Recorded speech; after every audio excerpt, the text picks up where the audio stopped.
पिताजी का भी सपना रहा है कि 3 बेटों में कम से कम एक बेटा का सरकारी नौकरी हो। उनका एक ही एग्जाम्पल था कि शहर में प्राइवेट कंपनियों का जो मैनेजर है उससे कहीं ज़्यादा वैल्यू है गांव में सरकारी चपरासी का।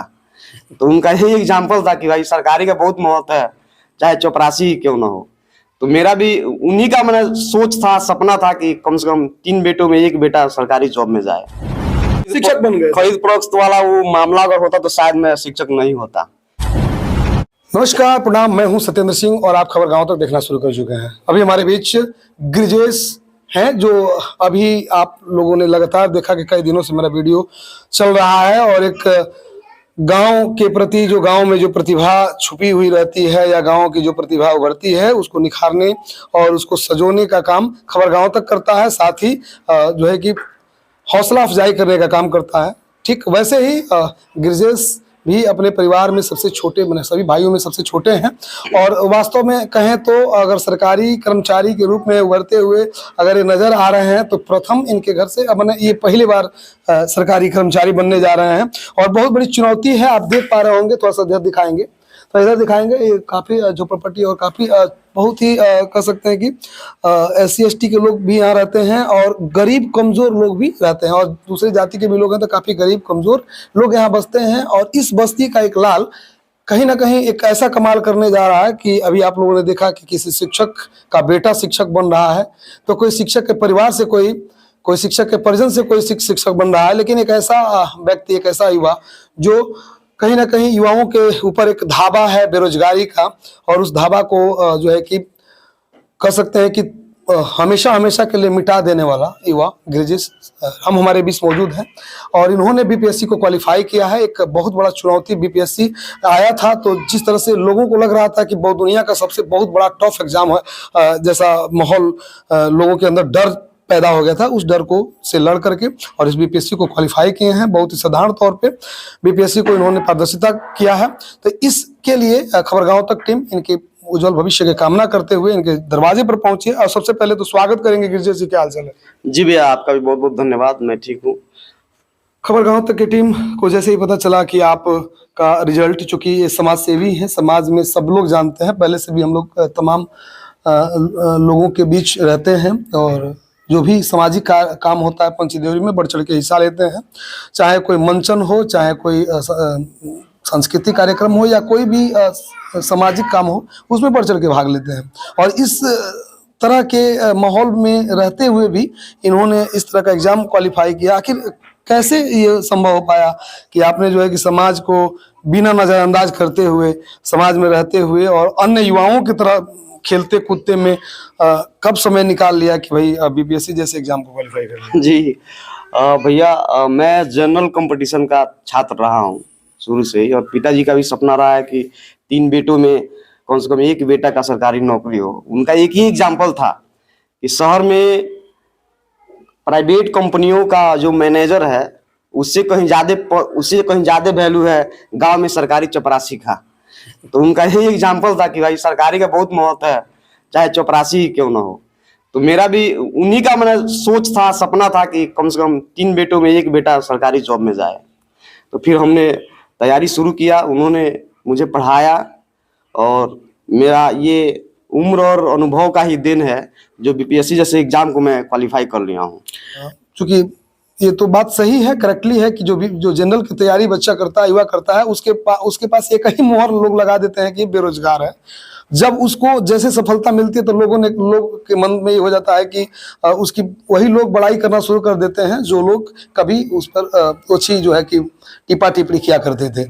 आपके साथ भी ऐसा हुआ होगा? जी, और सबसे पहले कि चाहने वाले लोग तो हैं ही हैं, लेकिन विरोध करने वाले भी लोग बहुत ज्यादा मात्रा में। मेरा ये अनुभव है, और इसलिए भी कि मेरी विचारधारा ही ऐसी है कि विचारधारा का विरोध करने वाले बहुत लोग हैं। लेकिन ऐसा नहीं है कि अगर मैं गलत हूँ तो सामने वाला सही है, हो सके मैं भी सही हूँ और सामने वाला भी सही हो।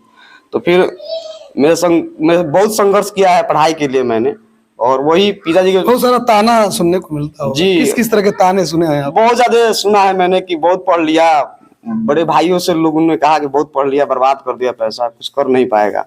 लेकिन कहीं ना कहीं जौहरी जैसे सोने का पहचान, जौहरी हीरे का पहचान करता है ना, उसी तरह मेरे भाई लोग वो जौहरी हैं जिन्होंने मुझे पहचान किया और अपने हद तक छूट दिया मुझ पे विश्वास किया। जी। हाँ, कि जौहरी की तरह मुझे पहचान किया, मुझे बहुत हद तक मुझ पे विश्वास किया कि नहीं, ये कामयाबी के शिखर तक किसी न किसी दिन पहुंचेगा। और आज मैं वो कामयाब होकर दिखाया हूँ अपने भाइयों को, समाज को और आने वाली पीढ़ियों को। ब्रिजेश के पिताजी नहीं है, बहुत ही अच्छे समाज सेवी थे और सहारा कंपनी में काम करते थे। मैं भी उनको बड़ी भली भांति से जानता था, मेरे घर आना जाना उनका रहता था और उस परिवार से ये काफ़ी मिलनसार व्यक्ति हैं। लोग हंसाने का काम करते हैं ब्रिजेश, और आज के दौर में सोशल मीडिया पर लोगों को उकसाने का काम करना शुरू कर दिए हैं। तभी उन्होंने कहा कि सोशल मीडिया पे काफ़ी घिरे रहते हैं सवालों से, फिर भी मुख नहीं मोड़ते हैं, लोगों का जवाब देते रहते हैं। और हम लोग इनके उज्जवल भविष्य का कामना करते हुए और एक मिठाई का डब्बा लेकर जितना हो पाता है खबर गांव तक की टीम उन तमाम युवाओं को जो कुछ ना कुछ समाज में करते हैं और कहीं ना कहीं अपने प्रतिभा को दिखाने का, निखारने का काम करते हैं, तो उन लोगों को सम्मानित करना हम लोग का ये लक्ष्य रहा है और उद्देश्य रहा है। तो इसी क्रम में सबसे पहले तो गिरीश जी को मिठाई खिलाएंगे कि भाई आपने जो है इस तरह के एग्जाम को क्वालिफाई किया, तो गिरीश ये रहा मिठाई। और साथ ही इनको जो है खबर गांव तक के प्रतीक चिन्ह से इनको नवाजने का काम किया जाएगा। तो गिरिजा जी ये एक छोटी सी भेंट है और ये खबर गांव तक के चिन्ह इसलिए दिया जा रहा है कि इस चिन्ह से और भी लोग अपने आप को चिन्हित करें और अपने आप को जाने और अपने अंदर की जो प्रतिभा है उसको निखारने का काम करें। अंत में हमारे चैनल के माध्यम से कहा गया जी उन तमाम युवाओं को जो कहीं ना कहीं डर रहे हैं, कहीं ना कहीं लगता है कि हम नहीं कर पाएंगे या करने के जज्बा है, तैयारी कर जी, जैसे कि लगातार प्रयत्न करने से और ईमानदारी से किया गया मेहनत कभी बेकार नहीं जाता है। जैसे कि अगर 5-6 वर्ष 10 वर्ष की अवस्था में हम साइकिल चलाना सीख लेते हैं, तो ऐसा नहीं है कि बुढ़ापा आते आते साइकिल चलाना भूल जाते हैं। तो कहीं ना कहीं मैं 5 वर्ष तक मेहनत किया, फिर बीच में कोरोना काल आया, हमने पढ़ाई छोड़ दिया। तो ऐसा नहीं था कि जो मैंने पढ़ा है वो मेरे दिमाग से उतर गया, वही साइकिल वाला एग्जाम्पल जो मैंने दिया है। फिर उसके बाद हम अवसर के तलाश में थे और वो अवसर आया, फिर हम कम बैक हुए और फिर बहुत लगन के साथ, बहुत मेहनत के साथ ये सोच के किए कि आज अगर ये अपॉर्चुनिटी को हम भुला नहीं पाते हैं तो कल फिर वही गुजरात, मुंबई, दिल्ली में 12-12 घंटे जाके मेहनत करें। तो उस 12 घंटे को मैंने यहाँ पे, उसी 12 घंटे को देखकर मैं यहाँ पे 12-12 घंटा पढ़ना शुरू किया और 2-3 महीने का परिणाम आपके सामने है कि मैं बीपीएससी में आज परचम लहराया हूं। कहीं ना कहीं खरीद फरोश का धंधा बन गया था शिक्षा विभाग में। नियोजित के नाम पर लाखों लाख रुपए कोई मुखिया जी, कोई पंचायत सचिव लोग ऐंठने का काम करते थे। उस तमाम चीजों को ढकने का और उस तमाम चीजों पर विजय प्राप्त करने का काम के पाठक के द्वारा जो ये निर्णय लिया गया है, आपको कैसा लगता है के पाठक का जो निर्णय है? बहुत अच्छा निर्णय था भैया उनका, मैं उन निर्णय का सम्मान करता हूँ। ये आज से 10 वर्ष पहले ही हो जाना लग रहा है कि यही दिन है कि आपके जैसे जैसे युवाओं को जो प्रतिभावान लोग हैं उन लोगों को उभरने का मौका मिला है। नहीं तो खरीद फरोश वाले तो बहुत लोग आए और पैसा दे करके शिक्षक बन गए। खरीद फरोख्त वाला वो मामला अगर होता तो शायद मैं शिक्षक नहीं होता।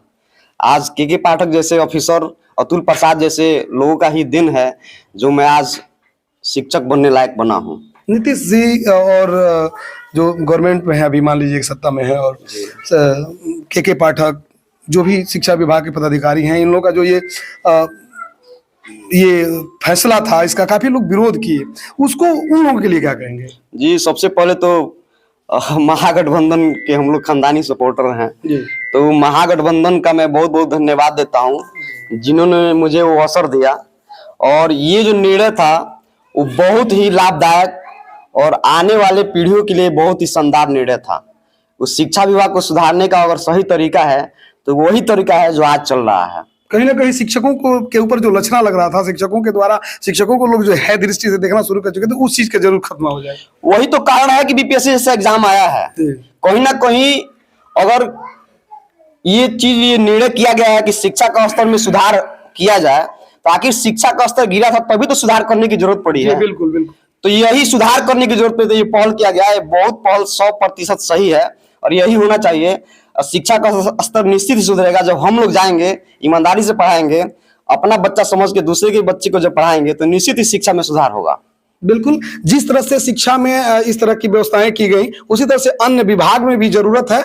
जो ये डाक वगैरह पे जो बहालियां हो रही हैं, जरूरी है, सभी रोजगार बेरोजगारों को रोजगार मिल रहा है, अच्छी बात है। लेकिन अगर उस चीज में, अगर उस क्षेत्र में अच्छा करियर बनाना है तो सरकार को इसी तरह से अन्य विभाग में भी इस तरह की बहालियां होनी चाहिए। क्यों? जी जी।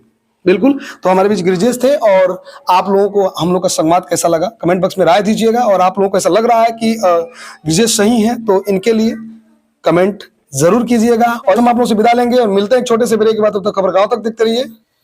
नमस्कार, प्रणाम, जय हिंद।